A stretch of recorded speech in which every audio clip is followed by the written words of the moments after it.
It's just what police warned could happen. Over the past few weeks, there have been increased sightings of street prostitutes loitering on the corner of Selwyn Street and Maitland Road at Mayfield East and outside an electronics store at Tighes Hill. Condom wrappers and used needles litter both sites. One of the concerns was always one of displacement. So, utilising our resources and targeting the problem at Islington may well, in fact, move the problem elsewhere. For the past month, police have conducted Operation Bourne at Islington and have charged 35 people. Islington residents say the covert operation has made a difference. There's a whole lot less prostitutes in the area, which is great, and that's what we're after, but there are still some around. Police now plan to expand the operation into Tighes Hill and Mayfield East. For those that have displaced, as in the prostitutes working in and around the Mayfield area, that Mayfield East area, certainly I have no hesitation in targeting those areas as well. Madeline Bond, NBN News.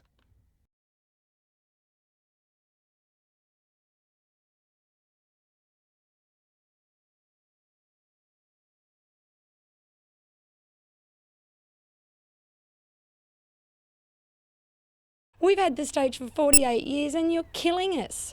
It's hard enough with the budget cuts that we've copped in the last 5 years.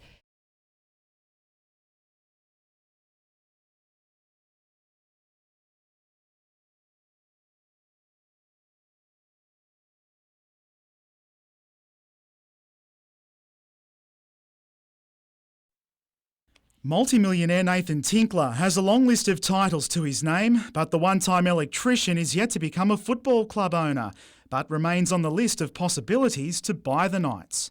There's still interest in the club and still interest from those people. Obviously the climate makes that more difficult for businesses and individuals as we're in a global economic time that is not so crash hot. Even if it was, Steve Burriston says the Knights wouldn't need a bailout. The red and blue aren't in the black, yet their CEO is tickled pink with the club's 2008 budget. I don't think if you call any loss a good result, but it's certainly a pleasing result from where we come from, a $1.3 million loss, to get that back to $200,000 inside of 12 months. In that time, the club reduced its staff by 6 and cut a third of its administration expenses as part of the rationalisation. With the leanest staff in the league and no licensed club to back them up, the Knights' fiscal policies have apparently caught the eye of their competitors. The Newcastle boss revealing other NRL clubs have sought their advice. The Knights estimate they've lost a third of their regular fans because of the Western Grandstand redevelopment, yet they still forecast a $300,000 surplus next year should the stadium tenancy issue be settled with Hunter Venues. In our budget going forward, we've made certain assumptions on having to pay that rent, on what compensation we may get. Adam McKilrick, NBN News. Instead of building more hospital beds and opening more clinics to address the region's shortage of health services, a community forum today heard we should be doing more to decrease the burden we place on the system. Clearly, to continue to deliver services the way that we do is unsustainable. Currently it takes approximately 28% of the state budget. Lifestyle factors and the ageing population are just some of the pressures being seen in the Lower Hunter. In around the Maitland-Cessnock area, got a rapidly growing population and a younger population. So there are issues related to children, to mothers and to families. The forum brings together community, council and business groups from around Maitland, Cessnock, Singleton and Dungog to develop ways to encourage residents to take action before they need a hospital bed. We've got increasing levels of chronic disease in the community. Some of those things are largely preventable. Information from today will also be put into a report for Hunter New England Health to consider. Penny Evans, NBN News.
It doesn't say on anybody's tombstone, he wished he'd spent more time at the office. You know, most of us lead lives which are far too frantic.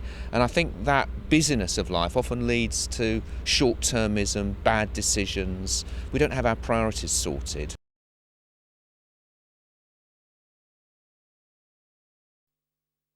Newcastle, the world's largest coal exporter, and behind it is an industry employing as many as 17,000 Hunter people and indirectly supports a further 50,000. Jobs, the Hunter Business Chamber says, are under direct threat when the carbon trading scheme is eventually introduced. Unless there's some recognition by government in the emissions trading scheme that industry needs some form of assistance, then we're going to lose jobs and they'll go offshore. The Mining and Energy Union agrees, calling on the Commonwealth to reimburse the carbon cost to Australian mining companies until other countries agree to introduce a similar scheme to keep the market competitive. One of the critical things with the introduction of emissions trading scheme is that the whole world has to make this approach. If that's the case, then Hunter industry will be competing on an even keel with industries all over the rest of the world.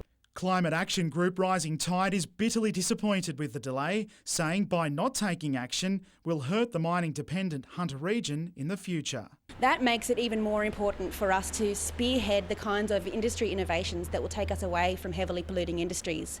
Adam McIlrick, NBN News.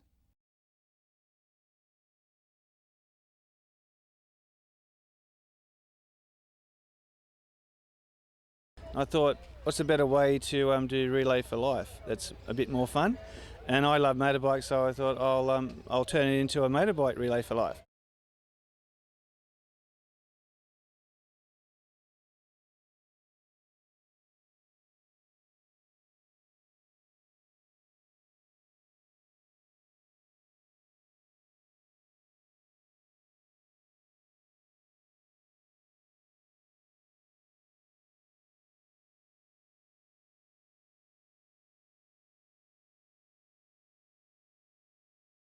Laurie Daly's given me and Campo a lot of freedom to play the football we like to play, and we've got a good team around us to sort of play expansive type football. So hopefully we can do that on Friday night.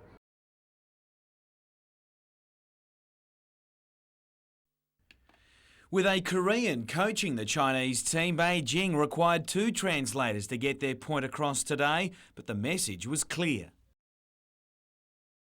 The condition of the field are not so good. Maybe it's not suitable for play such kind of important game. So concerned, they lodged a formal complaint to the Asian Football Championship match commissioner in an attempt to change venues or have the match postponed. It follows Saturday night's storm-affected NRL match and persisting rain, which is plaguing preparation efforts. Ground staff closed the field today with both sides forced to train elsewhere, with Beijing citing player safety as their main concern, despite sending an under-strength squad.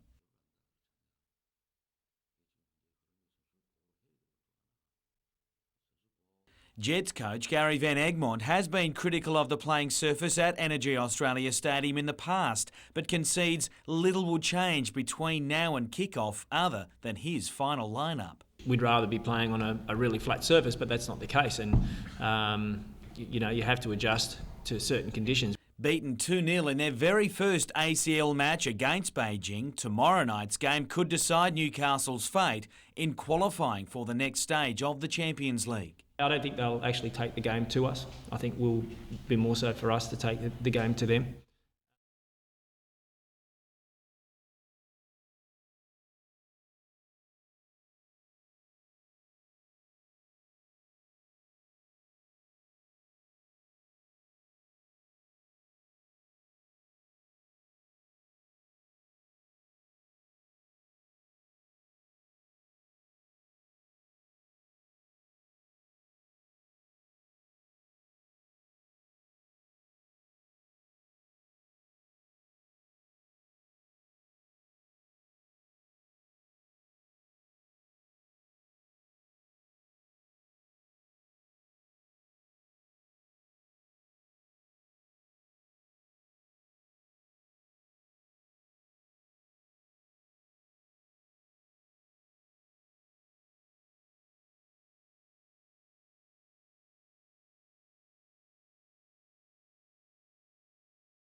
It seems the days of keeping a television for 20 years or until it breaks are well and truly over as we all try to keep pace with technology.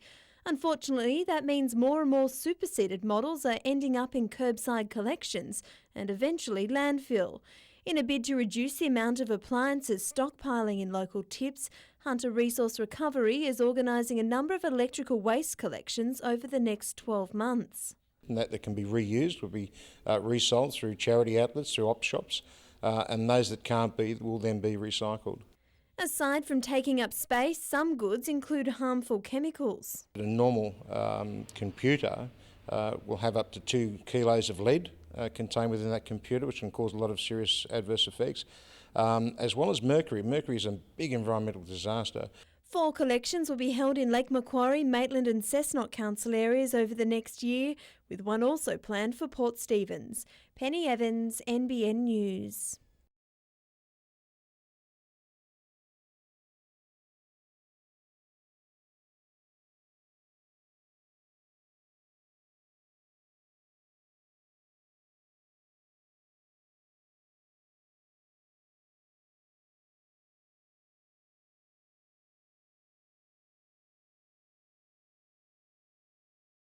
The community are saying perhaps the parking fee might be okay, an entry fee might be okay.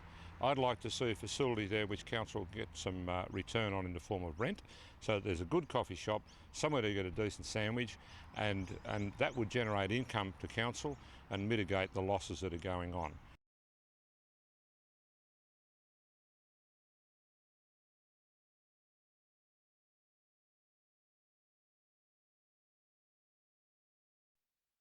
Hairstylists, masseurs and even makeup artists gathered en masse at New Lambton to ensure hundreds of cancer patients had every imaginable luxury at their fingertips. Feeling very special. Had the hair done, having makeup done now. It's something that I've never experienced before, to be pampered. Fantastic. This is just what everybody needs. The Bald and Beautiful Day operates under the theory that there's more to health and well-being than just medical care. Judith Taylor came up with the idea after her mother was diagnosed with the disease. Something needed to be done for the well-being of the adults with cancer, and I looked at the canteen and camp quality for the kids and thought that what we needed was something that was an adult version. And it's not just for the ladies, there's also a men's den. I'm trying to get a bet on this game. Yeah, mate, yeah, come to every one of them. A Bald and Beautiful Day is being organised for Singleton, but there are even bigger plans. We want to ultimately see this available to all adults with cancer across Australia. Madeline Bond, NBN News.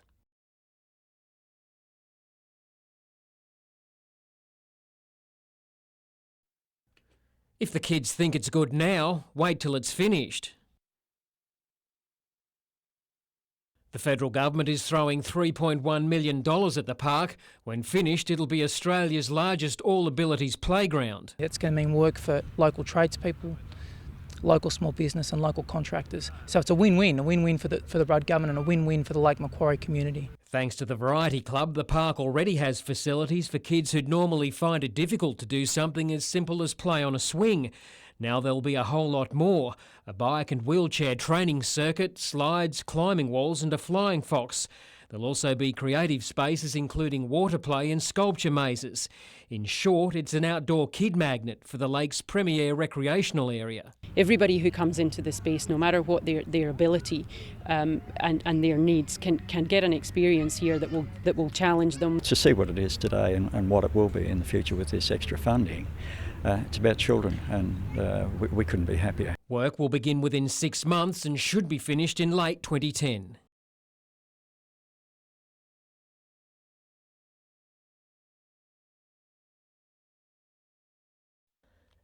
These 4 men escaped Parramatta Correctional Facility 3 days ago.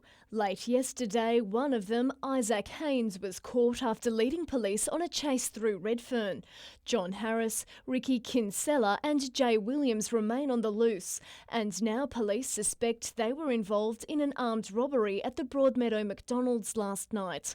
Witnesses say they saw 3 men in a dark-coloured Audi acting suspiciously outside the restaurant just after 11 o'clock. The 3 male occupants of that Audi got out, were seen to run to the drive-through window of the McDonald's store and hit it a number of times with a wooden bat or a tyre lever or something like that, and forcing it open. 2 of the men then climbed through the window and into the store. At that stage, one of the employees came back to that area and was threatened with a knife, forcing her to retreat. The 2 blokes inside then stole the cash till. Officers say several people have provided them with detailed descriptions of the men. Staff at the store wouldn't talk about the crime today.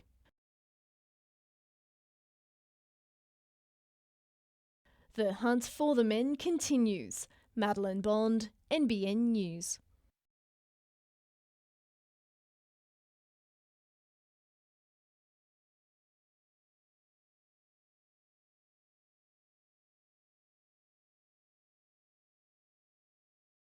And if we can try and get people at home to compost and prevent that 60% of rubbish going to landfill, then we don't have to build so many new landfill sites.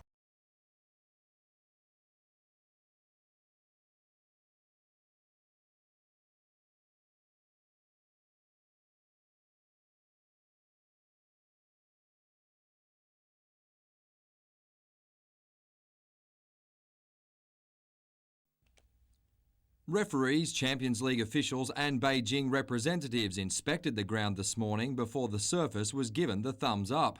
The Jets claim Beijing's pitch was actually worse than the Energy Australia surface, adding extra spice to the must-win clash. While the pitch took centre stage today, tonight the forgotten man of the Jets' Champions League campaign will be in the spotlight. Jobe Wheelhouse will start in midfield for the first time in more than 2 months, after suffering a chest injury in a car crash. I've only started doing contact the last sort of 2 or 3 days, so no, things are going good. I wouldn't say I'm 100% in the chest, but definitely in the mind, I'm ready to go. Wheelhouse replaces the suspended Ben Kantarovski, while Lubo Milicevic returns after a 1-game ban. Adam Griffiths will play his last home game for Newcastle before moving to the Gold Coast. His brother, Beijing striker Ryan, is a former teammate of Jobe's, but he's not planning a happy homecoming for the youngest Griffiths brother after the Jets lost the corresponding fixture in China.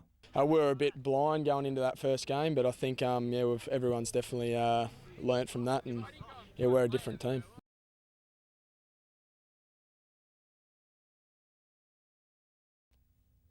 The trip to Japan is an unexpected bonus for Rutherford's Pyrenees Steinert, as the 400-metre runner was beginning to wind down at the end of the season. Proving just how last minute it is, the 24-year-old has never competed in a relay and knows little about her teammates, including Tamsin Lewis.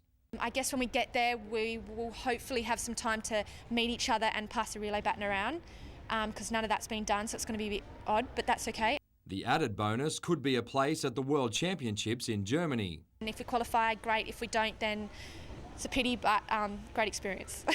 Pyrenee believes she's finding her best form after a horror run of injuries. I had surgery on my foot, and after that, hamstring injuries and all of that, but this year's turned out really well. It's pretty much, I ended up being able to fit in a fair bit of training and got out a couple of good times. Closer to home, and Newcastle triathlete Regina Wright will continue her push towards turning professional at the Byron Bay Triathlon this Saturday. I was kind of ready to throw the season in. I'd had enough, but then this one popped up and I thought, this really is my last opportunity before the World Age Group titles to see how I'm going against the professional girls. The 29-year-old is also in top form after taking out the Spark Helmore Triathlon in March.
Traffic was flowing freely by 8 o'clock after the earlier accident, but not everyone is happy with the new arrangements. They've ignored all calls for it. They've actually built a bridge and opened a bridge that's obsolete. The Liberal MP believes it should be 4 lanes right to Williamtown. It's not a bridge too long, it's a bridge too narrow. We need 4 lanes all the way from Industrial Highway through to at least Newcastle Airport. I mean, Newcastle Airport's getting busier and busier. Tenders will be called in August to demolish the old bridge, which is expected to be fully removed by mid-next year. I can see no reason at all to demolish it until a new government, a sensible government, a practical government, builds the next 2 lanes, which will be a new bridge worth probably about $50 million. The RTA has no immediate plans to upgrade the road along Kooragang to 4 lanes. A spokesman says modelling shows the current setup will be adequate for the next 10 years. Penny Evans, NBN News.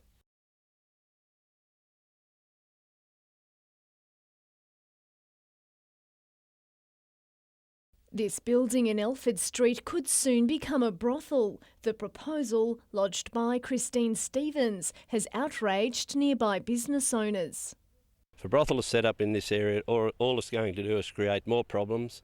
We have enough break and enters, Stirling, as it is. There is a problem in Islington with prostitutes on the streets, in brothels, and all the criminal activities related to it. And we just don't want Toronto to become Islington in 5 or 10 years' time. Marco has already started 2 petitions. He has the support of 43 businesses on one and the signatures of 500 residents on the other. The area is zoned industrial, which means that a brothel is able to be built as long as it has council consent. I know that is within the specification or the law or the regulations, but you also have to look at the community and their response. The proposal is currently being assessed by council staff and should come before councillors next month. The group is hosting a public meeting on the issue at the Toronto Workers' Club next Wednesday night. Madeline Bond, NBN News.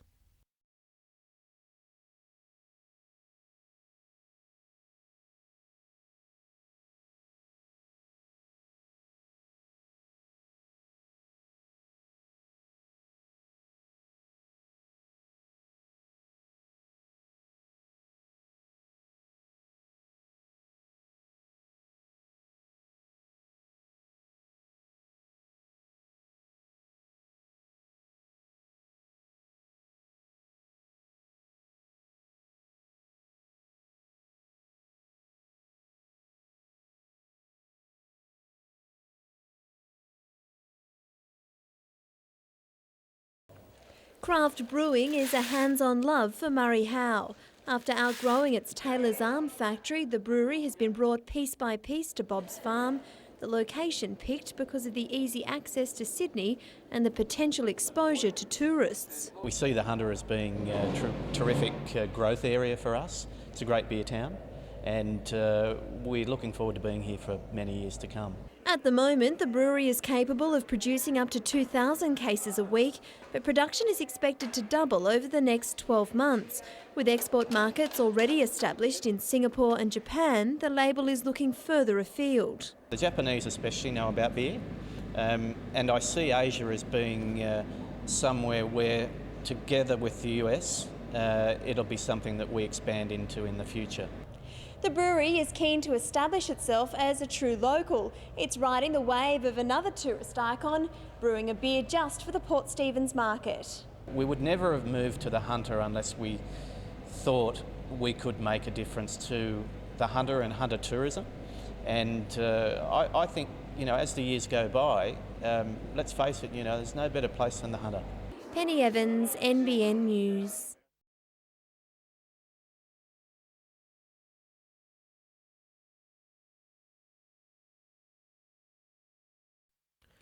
When Rob Denton knocks off from his usual job, it's straight to the paint tin and brush for a few hours of graffiti busting. 2 years ago, he and other members of his church were looking for a project, and what a project they took on. They've since combined with 9 town centres and chambers of commerce across the Lower Hunter and Port Stephens who help pay for materials. For the volunteers, it's a labour of love. It's the old broken window theory. If the place looks like Darrowsville, then it's usually treated like Darrowsville, and I don't think the 98% of the people support what we're doing, and nobody wants their town to look like trash. Rob's taking action, and his non-profit church group are behind, and it's just wonderful. So any community volunteers, we need an army probably to stay on top of it all. Rob says it's a running battle with vandals. 10 days ago, he removed 30 tags from the Cardiff area, but all 30 tags are back. A graffiti removal hotline has been set up so the public can report any instances, and Rob and his team can then clean it up. This Saturday, they'll be cleaning up at the Lake Macquarie suburb of Lakelands. It's very therapeutic actually removing it. If you don't like it, like I don't like it, then it's very therapeutic to remove it. And you do get a lot of people stopping and chatting, and we get full and total support. Blake Doyle, NBN News.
Beijing was accused of bringing a second-string side to Newcastle, but the Jets still took 18 minutes to produce a decent effort on goal.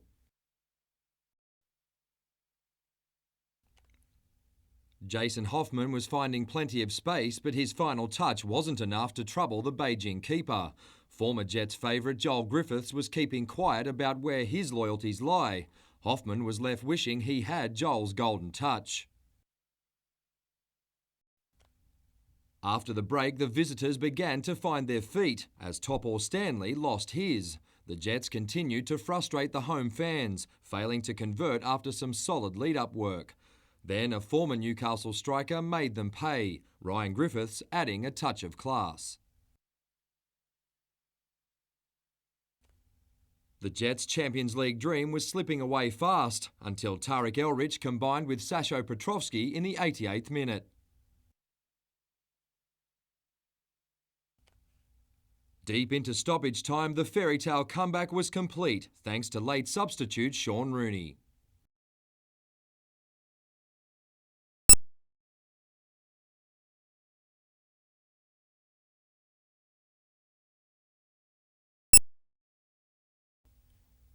The mood at Jets' recovery was understandably buoyant, with an added sense of relief, especially for the goal scorers.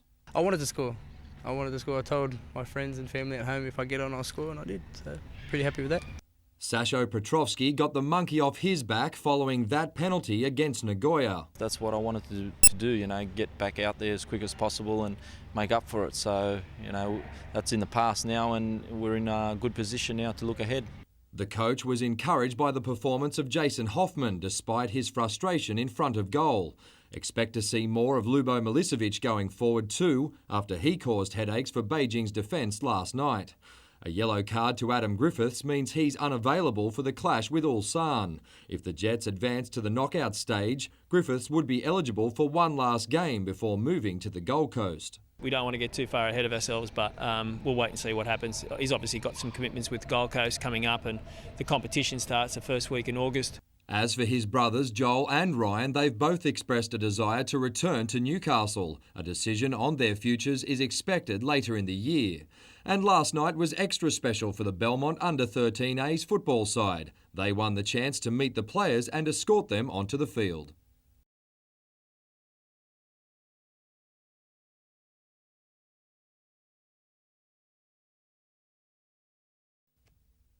The game of basketball has taken Ben Melmoth around the world, from a college career in the US to various tours with national teams and seasons in Singapore and New Zealand. But for this proud Novocastrian, there's no place like home, surrounded by family. With the problems that the NBL is going through right now, and coupled with my age and kind of where my mind's at, it just felt like a good time to come into Newcastle and settle down, get a different job, and start something else. The 34-year-old is now looking for his first day job, but he also wants to give something back to junior development. I think that's one of the blessings I had when I was growing up in Newcastle, was that I had some excellent coaches, and I think Newcastle really needs that right now. Melmoth lined up for 6 NBL clubs, finishing his career with the Gold Coast Blaze, but he was never as happy as he was playing for his hometown Falcons or Pirates.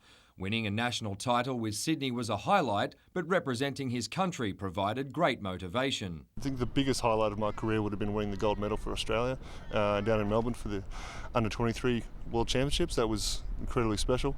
Melmoth says he feels privileged to have played in the NBL during its glory years, and he believes the sport has the potential to once again be successful.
According to a recent survey, consumer confidence in the hunter is lower now than it was in the late 90s when BHP closed. That event led to a restructure of the region's economic base, moving it away from heavy manufacturing to areas such as science, health and education. That diverse economy that we've got now is actually going to be or help protect us from the economic circumstances. Figures indicate that part-time and casual positions are being cut back, but the hunter is still well placed to ride out the recession. Local businesses are keeping their skilled permanent staff so that when the cycle does improve, they've got the capacity so they can quickly expand and take advantage of the new cycle. At the Australian Property Institute's country conference, visitors heard there's also optimism in the hunter property market. We rise in a similar fashion to the rest of Australia, but we don't fall. We're a conservative market, we stay level, then we go again. Land releases across the region are expected to provide a boost. Building approvals are starting to go through. There's a little bit of a lag, but I think over the next 6 months you'll start to see an increase in building approvals in that area. Unfortunately, there's little relief expected in the rental market. We can see maybe a little bit more investors coming back in the market, and that should ease the burden on renters, but at the moment I can't see any change for that. Mitchell Hughes, NBN News.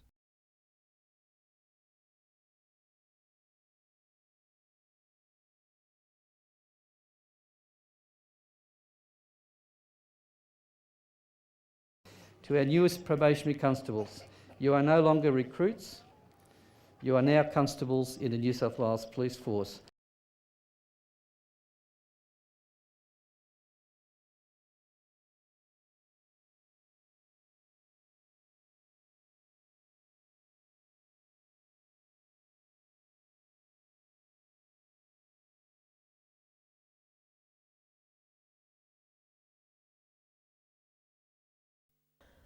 From their easygoing conversation, you'd never guess that each and every member of this group has been through a living hell. They've all lost a child. Vera Badrick and Michelle Davis both lost teenage boys, but they found each other and the strength to carry on. Almost 2 years ago, the inspirational women formed a group called Hope to help other parents deal with the loss of a child. I'll try and explain it to our members that this takes a team of people. two wheels with cogs, and each cog plays a part.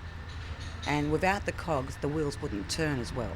They say sharing their grief, especially on days like Mother's Day, makes living with their loss a little easier. Life is doable, but it's so much easier to be doing it with others who wear the same shoes, who walk the same path, who in a group meeting we can sit there and, like we all did on Tuesday, and say, what are we doing for Mother's Day? How are we going? Has anyone made a plan? One thing the group relies upon is the buddy system. You can get an email, you can get a phone call and you say, I'm having a bad day, you know.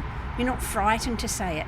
Whereas, you know, as I say, we've had very, very close support, but sometimes we don't want to burden our friends. Hope members say the group has helped them regain some semblance of a normal life. It offers hope, as it's called, helping other parents exist.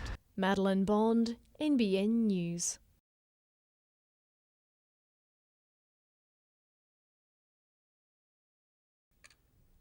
"170 students in Singleton spent today trying to pick the best beast at the 17th annual school cattle judging competition. But picking a good steak at the butcher can be just as tough. Now there's a push underway to get better labelling for beef products to give consumers confidence in their chosen cuts. Truth in labelling will say you can rely, because there's a proper system in place, on the quality that you're purchasing and paying for. It could also help arrest falling consumption rates, which would in turn give producers struggling with low market prices an extra boost. If people know what they're buying, of course it's going to improve the price at the farm gate. After 20 years of debate, Northern Tablelands MP Richard Torbay introduced a bill on truth in labelling to New South Wales Parliament late last year. The idea is currently with the National Primary Industry Council, and it's hoped Mr Torbay's bill could become the model throughout the country. At the moment, I think all the signs are that that all the state and territorial governments in principle are on side. A federal inquiry into beef marketing is also due to report back next month. Penny Evans, NBN News.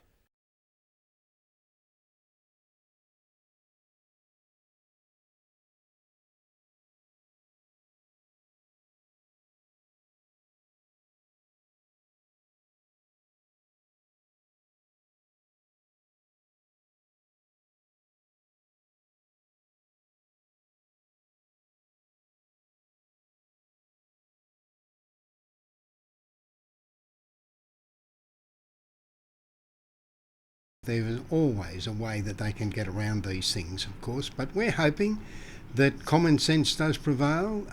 The promoter is well aware of the community's concerns.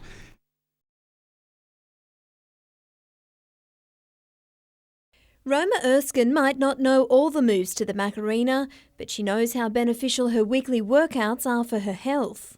100%. I feel a lot better. She's been attending the Heart Moves classes for the last 8 years, along with her daughters Val and Judy. I love coming, and I've met some beautiful people here, and the instructors are great with me. It's a great thing for her. It gets her out of the house. She comes to the gym 4 days a week. Like, she's 92, and you know, she gets to socialise with other people. The Heart Foundation believes that's the main reason the program's been so successful. That's the key. If you can make exercise enjoyable and fun and social, people will keep doing it. And to prevent heart disease and diabetes and lung problems, that's what we want, people regularly exercising.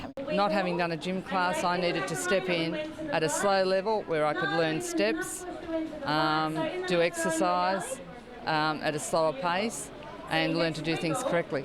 The foundation is using this year's Heart Week to raise awareness that heart disease is a leading killer of women, and its Go for Red campaign is designed to see more women get active, like Roma and her family. I think it's wonderful, and I wish more of them would come. Penny Evans, NBN News.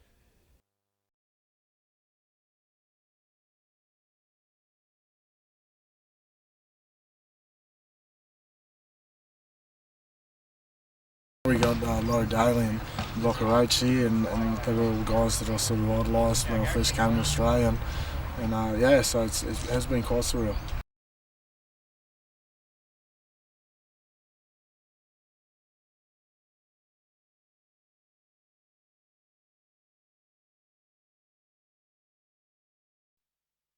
The weather was miserable at Mayfield. Nevertheless, Shannon McDonnell is happy to be here, set to play second string number one for the rest of this season anyway. I've got no expectations, just it's a good opportunity that I've been given here and I've taken it with both hands, and I'm happy to be here and with a good team. And the 21-year-old Liverpool junior caught the eye of Brian Smith when he was coaching the Eels, the latter taking time to point out the former Tiger is here only to play fullback in the absence of Gidley. We know what we want from him and he knows what we're expecting of him, so, we can't go too far wrong. The last time Newcastle met the Titans was in round one. The Knights enjoyed a 14-point lead in hothouse conditions before being beaten by the same margin. They're playing on our patch this time, so I hope our boys will bear that in mind if we do happen to get into the lead early in the game. We keep our foot on the pedal. Smith says the team remains unchanged for now. A calf muscle injury didn't seem to bother Adam McDougall today, while Cooper Vuna will play in the Newcastle Rugby League for Cessnock tomorrow afternoon.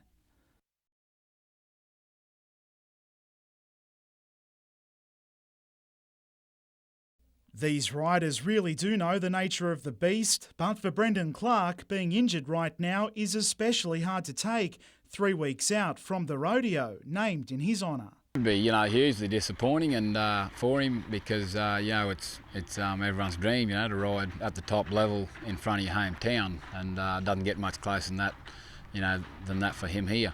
The Morpeth-bred bull rider was the highest ranked individual heading into the Newcastle leg of the Australian Series last year, but lost the teams event. It's now up to the other Aussies to pull off the get square, having to beat the best bulls and bucks in the business, colleagues on the rich American pro circuit. First Blood Friday, we're calling it, the top 10 against the rest of the world. Brock Parks will take on the might of the motorsport world this weekend, returning from shoulder surgery for round 5 of the World Superbike Championship in Italy. After an injury-plagued start to his comeback season on the big bikes, the Enabay-based rider is 19th in the standings. And in pedal power, Cameron Park's Billy Jolliffe has been named in the Australian BMX team for July's World Championships. His win at the National Elite titles in Perth last weekend, sealing his spot.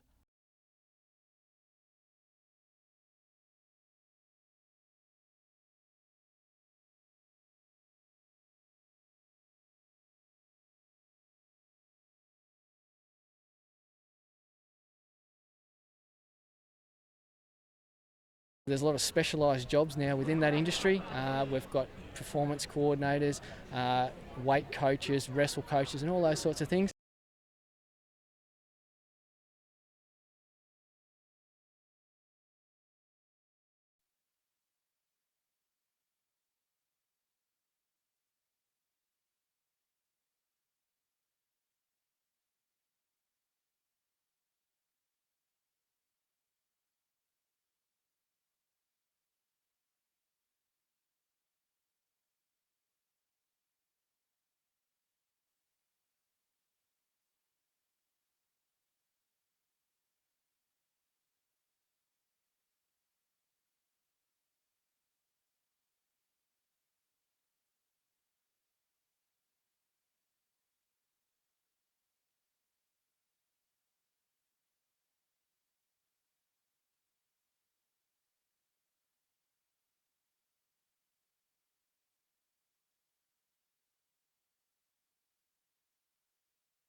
This is yet another example of why drivers have been crying out for the F3 link to Branxton. Thousands of litres of glycerine spilled at the end of the freeway late this afternoon after a truck overturned at a roundabout. The accident causing major headaches for people trying to get onto the New England Highway or head south. Come Tuesday, more than $1 billion will reportedly be set aside in the federal budget to build the link road, which will run for 40 kilometres between Seahampton and Branxton. It's news the Link or Sink group has been waiting to hear for well over a decade. This is going to have an enormous impact, not just for the lower Hunter, but the upper Hunter. While Anthony Albanese today wouldn't confirm the funds. There's a lot of budget speculation out there. Just about all of it is inaccurate. The Minister for the Hunter was a little more forthcoming. For 13 years have been fighting hard for the F3 link. I should say that I'm getting a much warmer reception from the current government than I ever received from the Howard government. Madeline Bond, NBN News.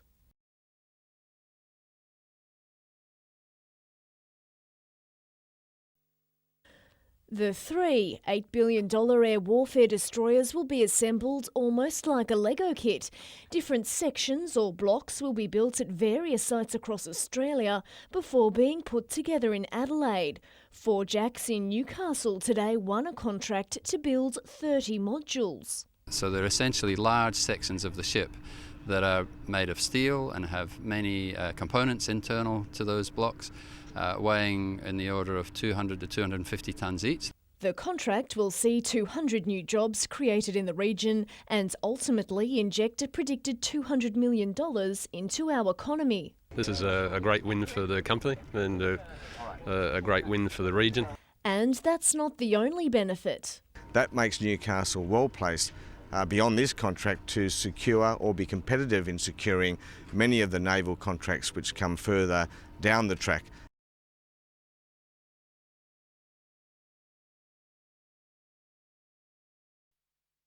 Mixed results for this trio who fronted for club duties this afternoon. Yet despite country's loss, the Knights captain says the state of origin chances of McManus and Mullen are nowhere near sunk. And certainly I'll be telling these boys that the next 2 weeks are going to be just as important as City Country to be chosen in the Blues team. Gidley almost scored for the Kangaroos last night but was ruled offside. He would have been the only New South Welshman to do so as Queensland's backline boomed. The Knights fullback says it was more of a coincidence than cause for concern. I think if you'd had 7 New South Wales blokes there, we would have been in a similar situation, I reckon. On the Gold Coast, the Titans train today ahead of tomorrow's game in Newcastle. Kangaroos Luke Bailey and Anthony LaFranchi took things easy, but are expected to back up against the Knights.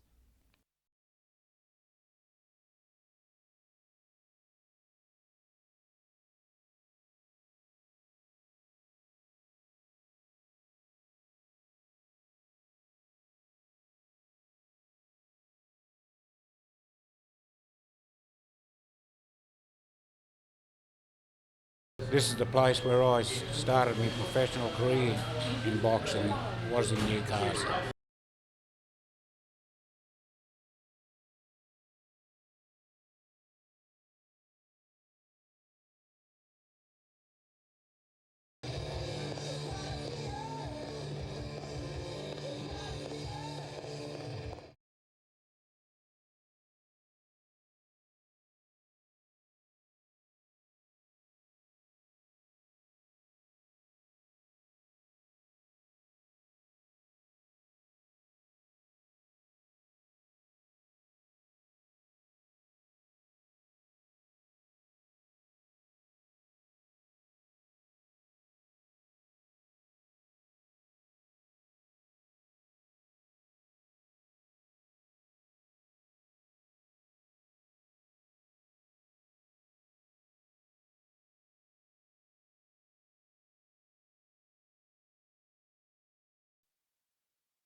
councillors and the Blackbutt Reserve Support Group toured the popular wildlife attraction together.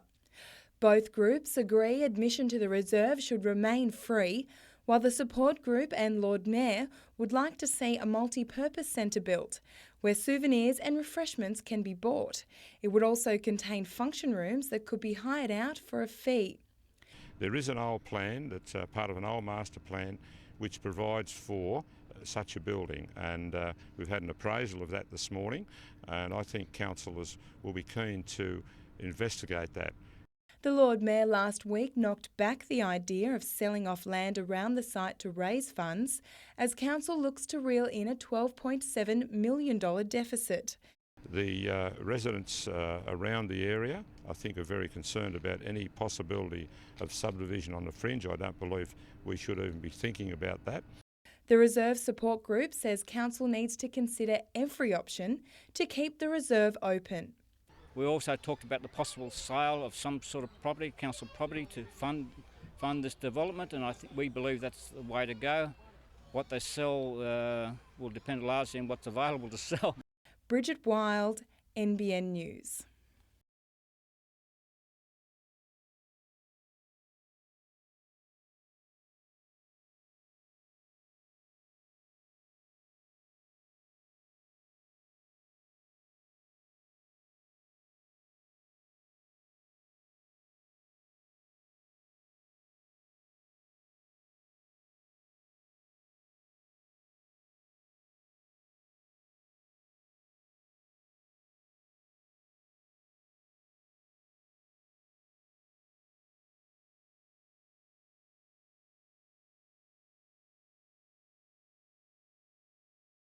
It was a heavy track at Harker Oval, but the match was barely a minute old when Quick Hands saw Central score its first through Justin Apthorpe.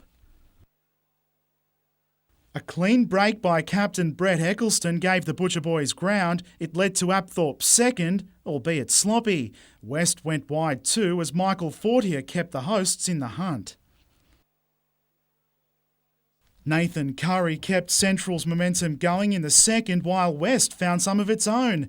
Todd Hurrell finishing off and scoring what would be the Rosella's last try. At 16:10, a penalty saw the Butcher Boys kick ahead before putting West to the sword right on full time. Byron Warren rounding out another win for Central, which remains undefeated after 5 rounds.